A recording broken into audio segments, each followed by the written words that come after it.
Mr. Chairman, Secretary Mnuchin, Chairman Powell. Thank you both for being here. I want to speak about the primary and secondary corporate credit facilities. As of today, those facilities are available to companies that have ratings from public rating agencies like S&P and Moody's. As you know, that can be a very expensive process. Some companies don't want to go through the cost or the rigmarole of getting those ratings, but they are highly creditworthy. These companies often tend to be privately owned, sometimes family owned. They can have very large employee bases. We have some in Arkansas. In the aggregate, they're employing thousands of workers. I think probably all the senators on this committee, maybe all 50 states, have companies that are in this category.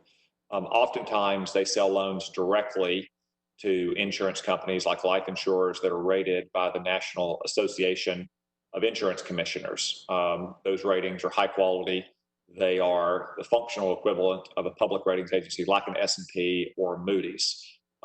Secretary Mnuchin, what is the possibility of opening up those facilities to companies that are selling those kind of loans with those kind of creditworthiness ratings from the NAIC?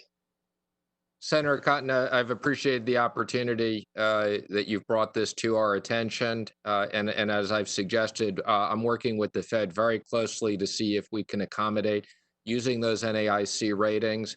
And if in need, there is some private ratings that can be done on a level that is not costly to the companies. But we are committed to make sure that these companies can use the facilities as well. And Chairman Powell, can I get your perspective on that question? Yes, if I understood your description of the companies, they sound more like Main Street companies than primary or secondary credit market. Those are for investment grade issuers who issue public bonds. If I misunderstood, I'm sorry, but so on the Main Street facility, Mr. Chairman, I think the limitation that some companies might face is that they exceed the employee cap, which I understand to be 10,000. It is similar. It would be similar to the Main Street lending facility.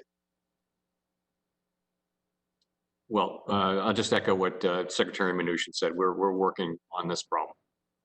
Thank you for that. And Mr. Secretary, any thoughts on when that decision might be made so some of these companies can get the certainty on whether they'll have access to that facility or another facility or perhaps a brand new facility?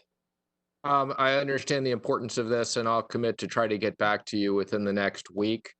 And we want to make sure that if there are companies that slip through these two facilities, the chair and I will work together to make sure that we deal with those issues, that they have funding. Okay, thank you both for that, and thank you for your work on this question over the last couple of weeks. Secretary Mnuchin, I want to turn to a question about the Paycheck Protection Program. It's a very specific question, but I got it coming in my office this morning from one of our small community lenders in Arkansas. I suspect many other of our lenders have the same question. I suspect that banks across all of our states have this question. The note we received said that we are required to file a PPP version of SBA Form 1502 by Friday for all the loans we funded, yet the guidance and format of the reporting requirements have not been issued. We are reaching a critical point in time.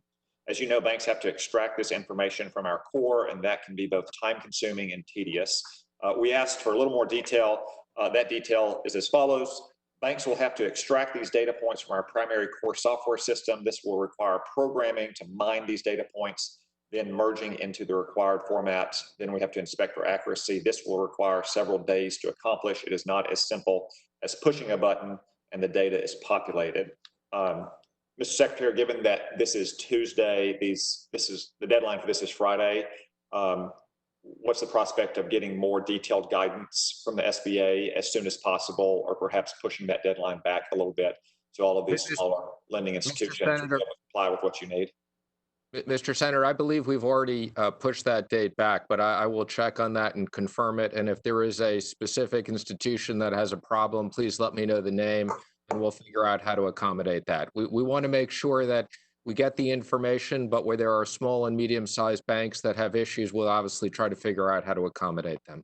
Thank you very much, and thank you again for the Treasury and the SBA's willingness to work with all of us over these last 2 months to iron out all of these wrinkles as the CARES Act is applied in so many different situations. Thank you, gentlemen. I yield back my time, Mr. Chairman.